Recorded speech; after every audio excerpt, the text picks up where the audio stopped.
I think we're all quite like cheerful musicians, and the way we tend to write is we'll have an idea and then work on it. All four of us maybe just playing around an idea for as long as it takes, and it always tends to be, well, generally like major and upbeat.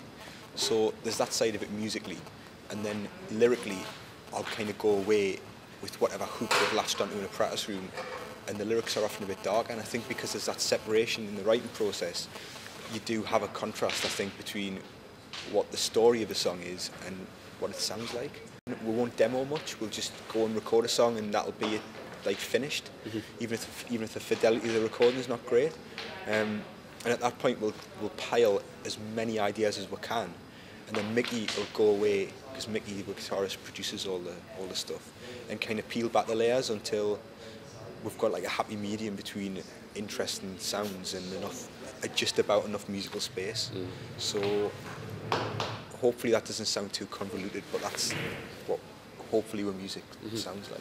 Can you just give us a little flavour of what's been happening with the band over the last 12 months? We had a phone call last January from a lawyer, because this is how spineless Columbia, I suppose, were, saying that they were going to drop one and they didn't want to release the album. And like, it's never nice for anybody to say, like, we don't have faith in your music anymore. So we're pretty cut up for a couple of weeks about it. When you've worked with someone for sort of a year and you think that, you know, what's to come, you think it's all there, it's all about to happen, and then when someone kind of takes it away from you, it's like, oh, damn. Yeah, well, I couldn't think of any other words. It was a pretty dark 10 days. It wasn't pretty, like, but I mean, I think we're all quite strong individuals in ourselves, like, so I think to use a horrible saying, we picked ourselves up and dusted ourselves off and kind of got back into a practice room and just realised that, like, all those, like, these executives, you know, in suits didn't really get it, like we still massively did. So to keep going is, I think we did ourselves just. Yeah, I think no matter what happens, I'm really pleased that we showed the character to just say, well, we're going to do it anyway and do it our way. I think it's really important, especially because we're almost like a cottage industry now. We really will rely on people coming to see us and like people buying with t-shirts and people buying with albums.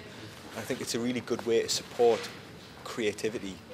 That if you like a band or if you like an artist and they are on an independent label, then you should really go buy it. Like if you want to see that artist be able to continue to make music or whatever sort of art it is, then a good way to support them is by like buying the album. So that's all I'd say. Like, I think it's a really good way if people being introduced to music, to people that like illegally download things.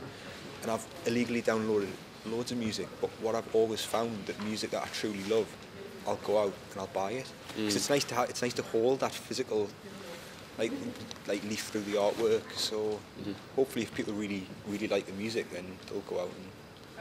That's definitely one thing I always look for if I buy a new CD or something. Straight away I'll pull the booklet out and have a look through it, and you see where it was recorded, see who produced it, like, just because I love all that stuff. I suppose it goes back from like going back to my dad's old vinyls and stuff, like pulling out the kind of, for me, like Sgt. Pepper's, we pulled out the middle of it, and it was just sort of like masses of stuff to look at and to cut out and to mess about with, and I suppose that was like sort of me when I was 7. I used to love it, pulling them out. Got another sort of a few days after tonight, and then we'll head towards Ireland, do Dublin and Belfast, and then kind of have another week back at home, and then we're off to Texas for South by Southwest, which should be really good fun. Really looking forward to it.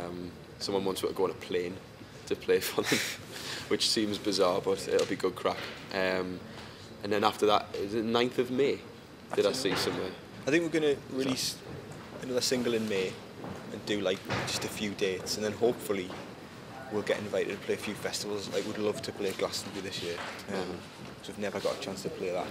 And it's not on next year? So summer of festivals, and hopefully a bit of recording as well. So we've got a lot of new material that we just want to get recorded. So hopefully we'll get to do a bit of that as well. Yeah, every night in soundcheck we've kind of just been running newer tunes, so it's like I'm certainly itching to get in a rehearsal room, like, and just play and jam for a bit, and then finally get some recordings done again. Yeah. Good fun. The Ninja one was pretty ridiculous. It's Mark from Little Comets. Get out of my shots! That's Mark. He's got a bad attitude, that kid.